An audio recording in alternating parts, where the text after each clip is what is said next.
శ్రీమాత్రే నమ. జయ గురు దత్తాత్రేయ నమ. ఈ వీడియోలో మనం మార్చి 2వ తారీఖు నుంచి ఏప్రిల్ 13వ తారీఖు మధ్యలో వక్ర గమనంలో ఉన్నటువంటి శుక్రగ్రహ ప్రభావం వివిధ రాశుల మీద ఏ విధంగా ఉండబోతుంది అన్న విషయాన్ని మనం ఈ వీడియోలో పరిశీలిద్దాం.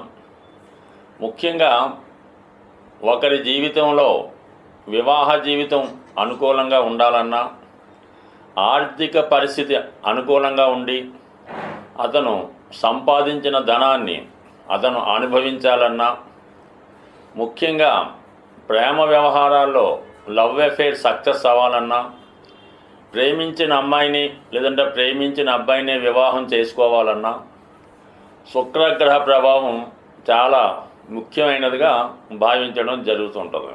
అందుకనే సహజ రాశి చక్రంలో 7వ భావానికి శుక్రగ్రహానికి కేటాయించడం జరిగింది.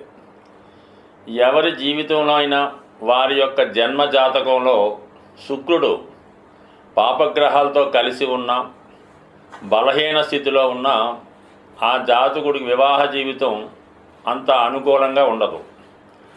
భార్యతో సరిగ్గా వ్యవహరించకపోవడం, సంతానం కలగకపోవడం, అనారోగ్యాలతో ఉన్నటువంటి భార్య రావడం, ఏదైనా సరే మీ యొక్క భార్య మొత్తం గుణగణాలు కానీ, ఆమె యొక్క వ్యక్తిత్వం కానీ, ఆమె నడవడిక కానీ, ఆమె యొక్క అదృష్టం కానీ, ఆరోగ్యం కానీ, అందం కానీ శుక్రగ్రహాన్ని బట్టి చెప్పవచ్చు.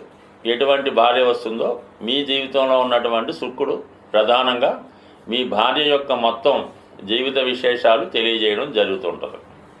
అయితే స్త్రీల యొక్క జాతకంలో కూడా శుక్రుని ప్రభావం అత్యధికంగా ఉంటుంది. అయితే ఆవిడ వ్యక్తిగతంగా ఏ విధంగా ఉంటారు, ఏ విధంగా ధన సంపాదన చేస్తారు, ఏ విధంగా వ్యవహరిస్తారు, అతనిలో ఆమెలో ప్రేమ ఎంతవరకు ఉంటుంది, కోపం ఎంతవరకు ఉంటుంది, ఏ విధంగా అదృష్టాన్ని కలగజేస్తుంది అన్నది స్త్రీల జాతకంలో ఉన్నటువంటి శుక్రగ్రహాన్ని బట్టి చెప్పడం జరుగుతూ ఉంటుంది.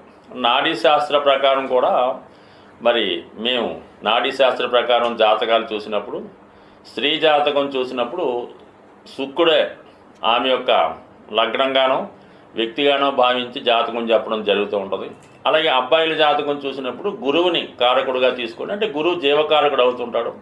స్త్రీలకి శుక్రుడు జీవకారకుడు అవడం వల్ల నాడీ గ్రంథాల ప్రకారం శాస్త్రం చెప్పడం జరుగుతూ ఉంటుంది.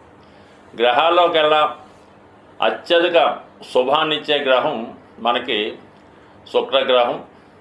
అయితే మన ప్రస్తుతం శుక్రుడు మనకి వక్రగమనం పొందడం జరుగుతుంది. మార్చి 2వ తారీఖు నుంచి ఏప్రిల్ 13వ తారీఖులో మీనరాశిలో వక్రించడం జరుగుతుంది.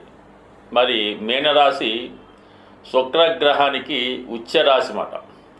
అసలు జీవితంలో ఒకటి జాతకంలో శుక్రుడు ఉచ్చలో ఉంటే అతని జీవితం వివాహం తర్వాత అదృష్టంగా మారడం జరుగుతూ ఉంటుంది.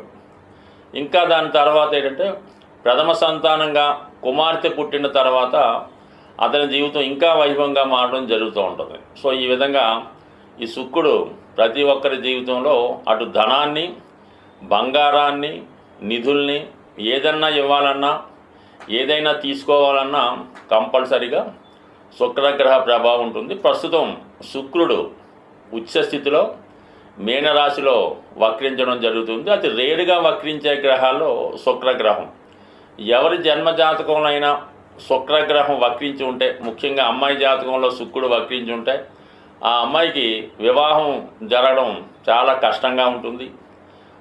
అలాగే ఏదో ఒక ప్రేమ వ్యవహారంలోనూ ఏదో ఒక కనెక్షన్లోనూ ఉండటం సాధారణంగా జరుగుతూ ఉంటుంది. అయితే ప్రేమించిన వారితో పెళ్ళి అయితే జరగదు, పెద్దలు కూర్చున్న వివాహం మాత్రమే జరగడం జరుగుతూ ఉంటుంది. అంటే సడన్గా వరుడు లేదంటే వధువు మారిపోతూ ఉంటారు అన్నమాట శుక్రగ్రహం వక్రించి ఉన్నప్పుడు. మగపిల్లల జాతకంలో కూడా శుక్రుడు వక్రించి ఉంటే ఏమవుతుందంటే ఆటోమేటిక్గా కొంతవరకు ఎవరైనా ఇష్టపడతారు, పెద్దవాళ్ళు మాట కాదనలేక. అంటే వివాహ జీవితంలో శుక్రగ్రహ ప్రభావం ఇంపార్టెంట్గా ఉంటుంది. ప్రేమలో డిసప్పాయింట్మెంట్ ఉంటుంది, వివాహ విషయంలో ఏదో ఒక ఇబ్బంది ఎదుర్కోవడం జరుగుతూ ఉంటుంది.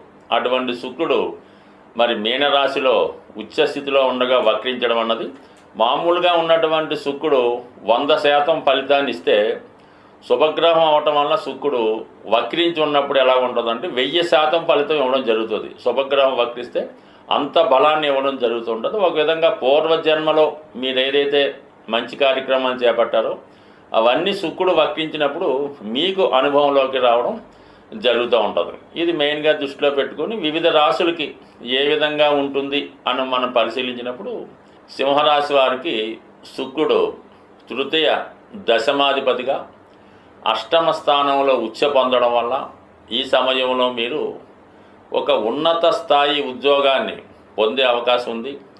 ప్రస్తుతం ఉన్నటువంటి ఉద్యోగాన్ని విడిచిపెట్టి వేరే ఉద్యోగాలకి మారడం జరుగుతూ ఉంటుంది. టెంపరీగా ఈ ఉద్యోగానికి సెలవు పెట్టి ఇంకా ఉన్నత స్థాయి ఉద్యోగంలో కానీ ఒక ప్రజాసేవా కార్యక్రమాల్లో కానీ ఏదైనా నామినేటెడ్ పోస్టులో కూడా ఈ సందర్భంలో మీరు ప్రవేశించే అవకాశం ఉంటుంది. అలాగే ఉద్యోగంలో మార్పు తప్పనిసరి. అదే స్త్రీలైతే మీకు అధికార హోదా లభిస్తుంది. అలాగే ఉద్యోగంలో మంచి మార్పు గుర్తింపు రావడం జరుగుతుంది. ఈ సింహరాశిలో ఎవరైతే నటీమణులు సినిమా ఫిలిమ్స్కి అలాగే యాంకరింగ్ టీవీ యూట్యూబ్ సంబంధించిన వాళ్ళు ఎవరైనా సెలబ్రిటీస్ ఉంటే యాంకర్స్ ఉంటే సినిమా యాక్టర్లు ఉంటే వాళ్ళకి అనూహ్యంగా వాళ్ళ యొక్క ఆదాయం పెరుగుతుంది. ఆదాయం కన్నా ముందుగా గుర్తింపు రావడం జరుగుతూ ఉంటుంది. ఇది మీకు ఒక వరం లాంటిది. ఈ రాబోయే శుక్రగ్రహ వక్రగమనం ఎక్కడ ఎంత చిన్న స్థాయిలో ఉన్నా ఈ సమయంలో మీకు ఒక మంచి సెలబ్రిటీ హోదా వచ్చే అవకాశం ఉంటుంది ఈ రాశిలో జన్మించినటువంటి స్త్రీలకి.